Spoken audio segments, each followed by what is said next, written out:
¿Por qué Jesús se bautizó si no había pecado alguno en él? ¿Qué tipifica o qué simboliza esto? ¿Por qué lo hizo? Capítulo 3 del Evangelio según San Mateo dice: yo necesito ser bautizado por ti, le dice Juan a Jesús, y tú vienes a mí. Y le dijo: deja así para que se cumpla toda justicia. El bautizo en agua era para el perdón de los pecados, pero en Jesús cumpliría la justicia. ¿Cuál es la justicia? San Juan dice que Juan el Bautista tenía que ver a alguien sobre el quien descendiera el Espíritu Santo y que él iba a bautizar con Espíritu Santo y fuego. El bautizo de Jesús tiene aspectos teológicos más amplios, como por ejemplo, la voz de Dios: este es mi Hijo amado en quien tengo complacencia. Cumplir toda justicia, el ejemplo de Jesús al bautizarse. El Espíritu Santo, la forma corporal como paloma, y la promesa de que Él traería el Espíritu Santo y fuego. No fue para el perdón de los pecados, porque Jesús no hizo pecado alguno ni se halló en su boca ningún tipo de maldad. Era para cumplir toda justicia y dar cumplimiento a las profecías de que el Espíritu de Jehová el Señor está sobre mí, Isaías 61 y Lucas 4. Y despreciar y mostrar todo lo que se había profetizado, que vendría en un pollino hijo de asna. Es decir, Jesús es el cumplimiento de la justicia de la palabra de Dios. Amén. Ahora, esta pregunta yo sé que usted sabe la respuesta y sabe el por qué, y yo también la sé. Pero hay muchas personas que no la saben y por esa razón no entregan su vida a Dios, porque dicen, o más bien, la pregunta es: ¿por qué prosperan los impíos? ¿Por qué pasa esto? Y las personas que buscan a Dios, en algunas veces no. El versículo, la respuesta está en Eclesiastés. He visto justos que les pasan como a impíos, y a impíos que les pasa como a justos. Los impíos prosperan de dos maneras. La primera, porque es gente muy trabajadora, a lo bien. ¿Me puede mostrar el capítulo? Claro, vean. La Biblia dice que había un rico que decía: he llenado mis graneros y los derribaré. Está en San Lucas y en Mateo. Él se dedicó a trabajar. Es decir, los impíos no prosperan porque ellos tengan poder para hacer plata. Porque puede ser el ser más malo que exista y no puede llegar a un banco a pedir plata. Pero esas personas así, que son impías, negocian mucho, engañan, tuercen las cosas, involucran a las personas, estafan, enredan. Y debido a su sagacidad obtienen dinero. ¿Pero para qué? Para arrojarlo a las calles para arrojarlo a las calles. Porque arrojarán su hora y su plata a las calles. Para crear codicia, avaricia e idolatría. Porque se consideran superiores a Dios. ¿Y sabe cómo terminan? Como dice Santiago: vamos ahora, ricos, llorad y aullad por las miserias que os vendrán. Sansón, eso traerá miseria y lloro al final. Porque las riquezas podridas están podridas, dice Santiago. Pero la bendición de Dios enriquece y no añade tristeza con ella. Y honra a Jehová con tus bienes, y Él da semilla al que siembra y para el que come. Ahora Dios a nosotros nos pone, vea, Sansón, dice: no os afanéis pues diciendo qué comeremos o qué beberemos, y eso vale plata. El afán es nuestro peor enemigo, porque Él sabe qué cosas tenemos necesidad. Y dice: estad contentos con lo que tenéis ahora, sustento y abrigo. Nosotros nos contentamos con Dios y sabemos que no nos falta ni la lenteja, ni los frijoles, ni el chicharrón, ni el sudado, ni el sancocho. Pero el impío busca codicia, un afán desmedido a ver cómo obtiene plata, pues así prosperan con sagacidad. Pero eso no debe darle a usted ni envidia ni tristeza. Que se llenen a su manera. No es usted el que tiene el lazo al cuello, porque aunque prosperen y prosperen y prosperen, ¿sabe cómo termina todo diciendo la Biblia? Que lo hacen para dejarlo al que se lo va a malgastar. Todo ese atesoramiento se lo dejan a personas que son el doble más malos que ellos. Ese camino es camino de muerte, eso no trae nada. Y la vida del hombre no consiste en la abundancia de los bienes que posee. Ahora le pongo un ejemplo. Cuando usted se acuesta a dormir, usted usa el dinero. Ahí el dinero no sirve para nada. Cuando se está bañando, usted usa el dinero, tampoco. Cuando está almorzando. Si usted tiene tiene esta gaseosa en la mesa, y aquí tiene un billete de 50.000, ¿usted se come el billete o se toma el fresco? Para la sed, el dinero es ilimitado. Para el hambre, usted no come billetes, ni se come la alcancía. ¿Cierto que no? Cuando usted le da dolor de estómago, usted se come los billetes, busca la droga. Hay veces el dinero es completamente inútil, Sansón. Pero la bendición de Dios enriquece y sirve para todo. Pelado, pobre, rico, como sea. Aleluya. Hay personas que no van a la iglesia, que no se congregan, pero tienen mucha más fe que los que se congregan. Y alguna razón por eso es que prosperan. La Biblia dice que hay justos que hacen obras como de impíos. Impíos que hacen obras como de justos. Hay hermanos que no les importa el ventarrón, Sansón, la caminata, de vereda a vereda, bajar, subir, mojarse. Hay personas que se consagran más que los mismos pastores. Los pastores son flojos en la oración, Sansón. Los pastores ya no leen la Biblia, ya creen que la exégesis la tienen en el alma. Ellos ya consideran que son doctores de la teología y que son los exegetas de la última generación. Que son los tipólogos y los hermenéuticos más tremendos que hay. Y ya se jactan en sí mismos. ¿Y sabe qué abandonan? La oración, el ayuno, la consagración, la devoción y principalmente la adoración. Que es aquí donde yo quiero que el próximo video lo hagamos de esto. Solo adoración. ¿Qué es adoración? Una cosa es arrodillarme y otra cosa es adorar. ¿Cómo adoro yo a Dios? Imagínese. Vea, para adorar a Dios, lo primero que hay que hacer es dejar de estar pensando en el dinero. Lo primero. Porque no se le puede servir a Él y a las riquezas. La adoración nos pone al lado de los frijoles con chicharrón, del sudado, de lo mejor. Lo que más me gusta, lo que más me agrada y lo que más vale y lo que más me hace sentir bien, lo hago a un lado. Para la adoración. La adoración es no mirar nada que a mí me sirve y me gusta antes que la santidad, la grandeza, el poder y la gloria del Dios Todopoderoso, Sansón. Eso es adoración.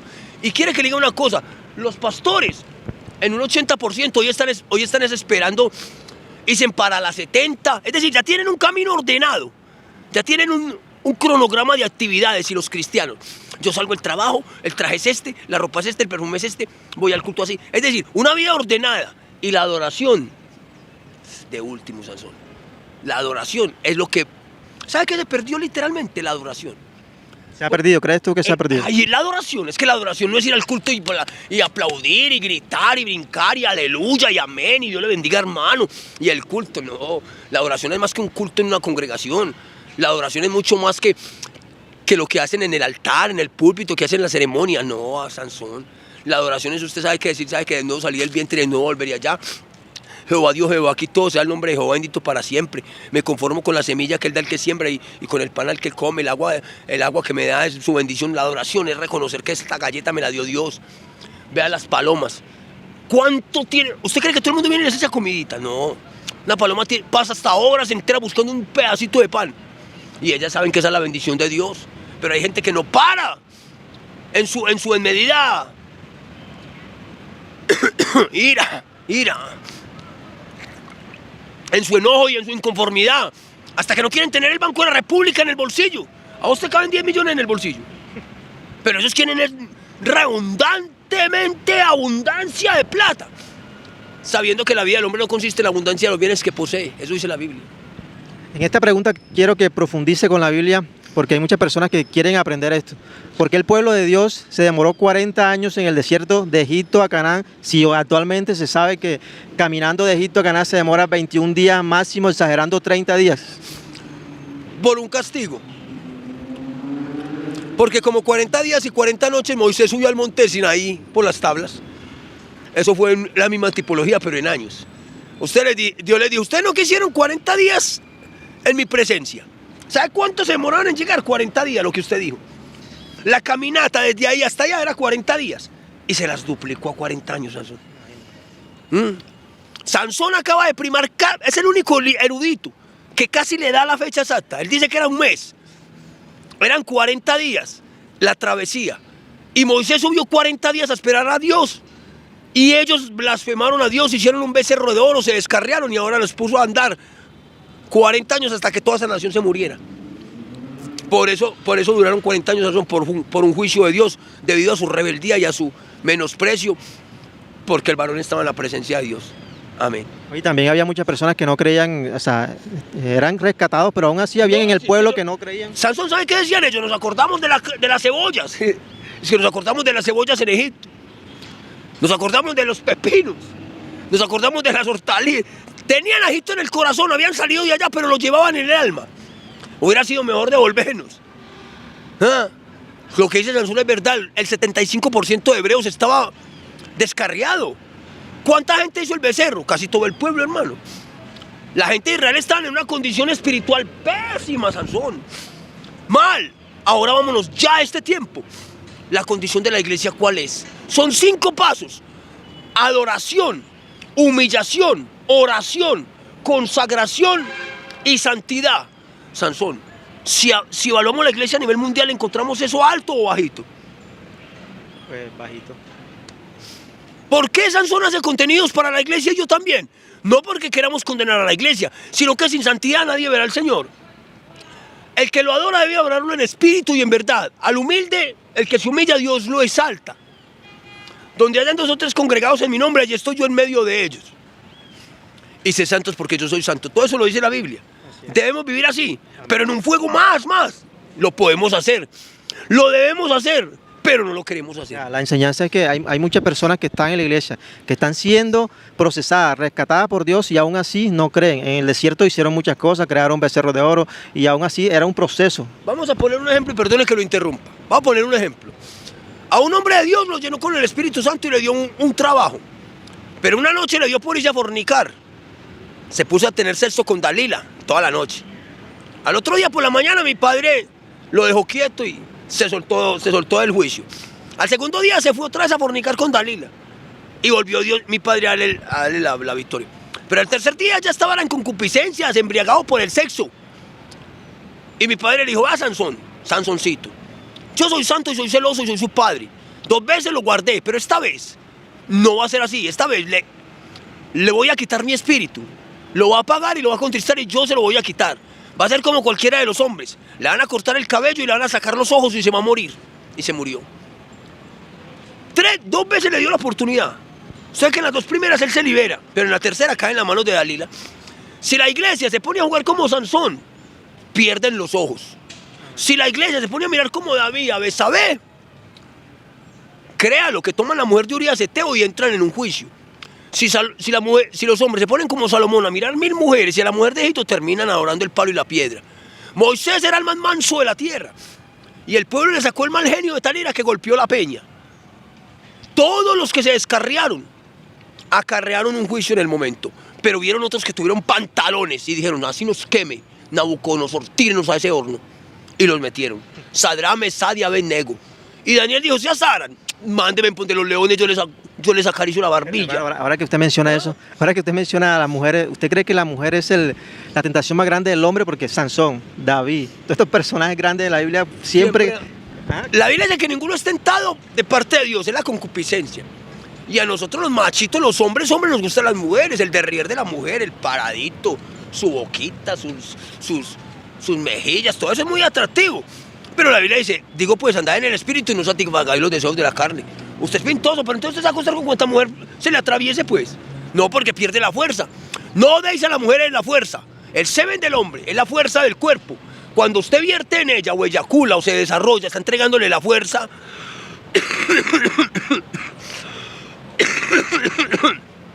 suya a esa mujer.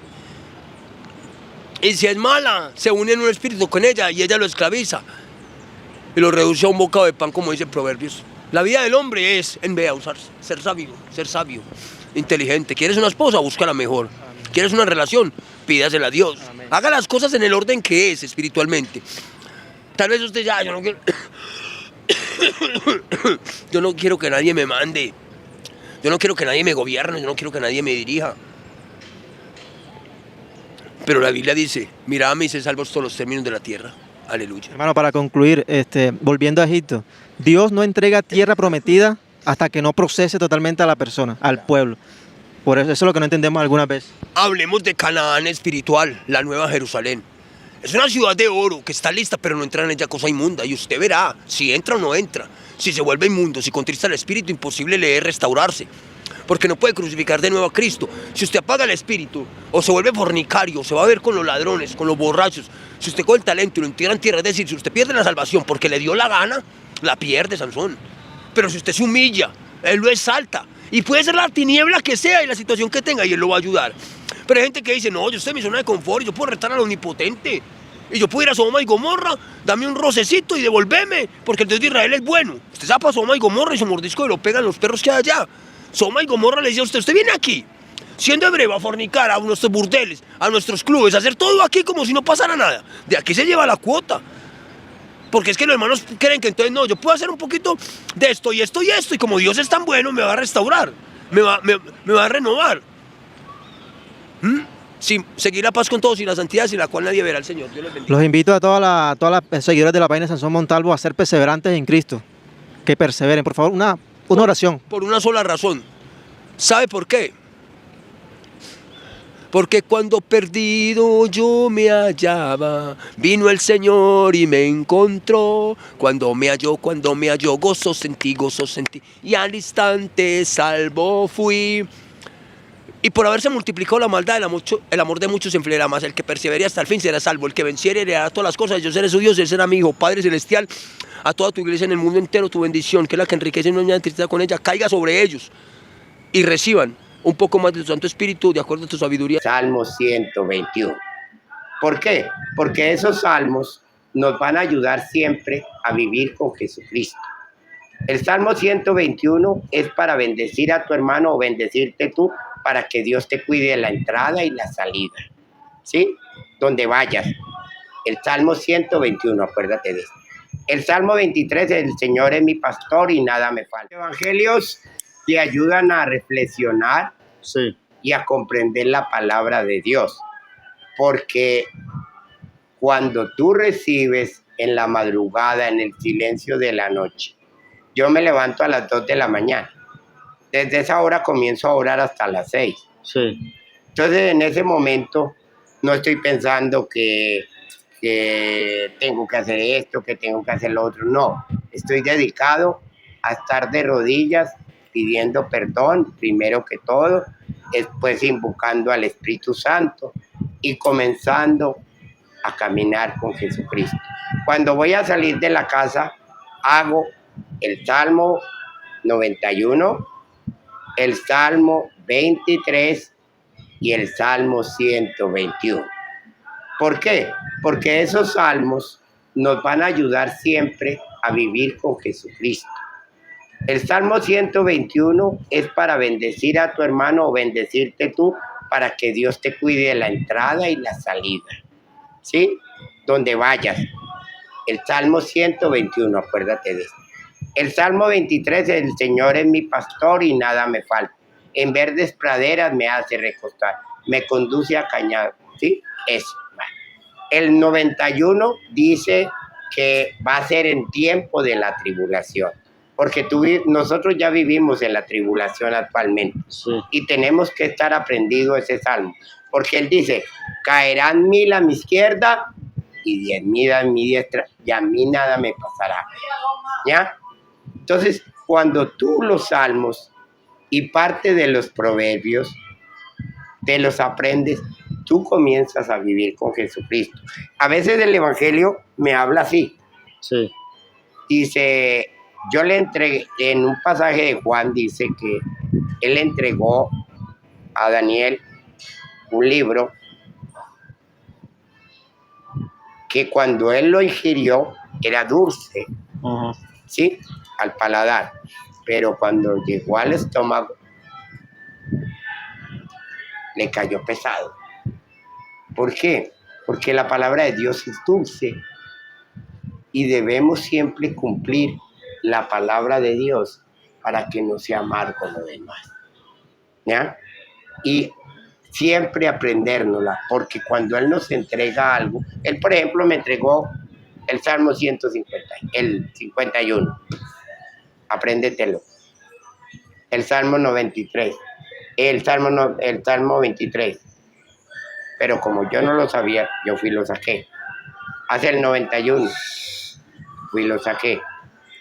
Entonces, cada que yo necesito, invoco al Señor con mi corazón contrito y humillado, y le pido como el afligido que cuando invoca al Señor, Él lo escucha.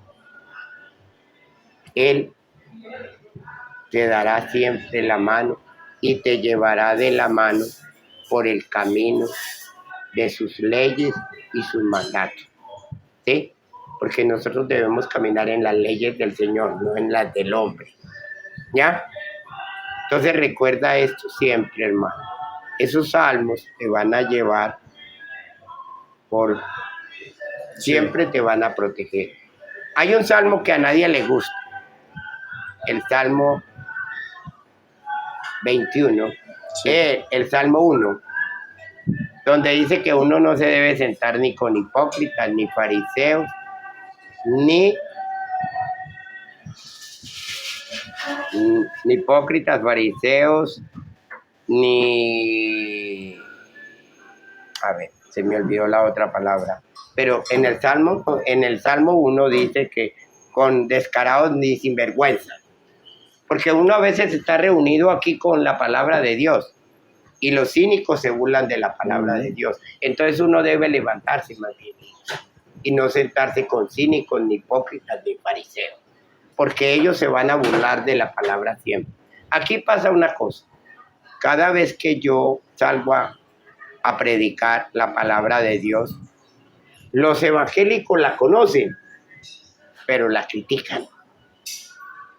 Todos dicen conocer la palabra, pero aquí la critican y se burlan de la palabra. ¿Sabe cómo hacen aquí? Como el tiempo de Noé. ¿Sabe cómo era el tiempo?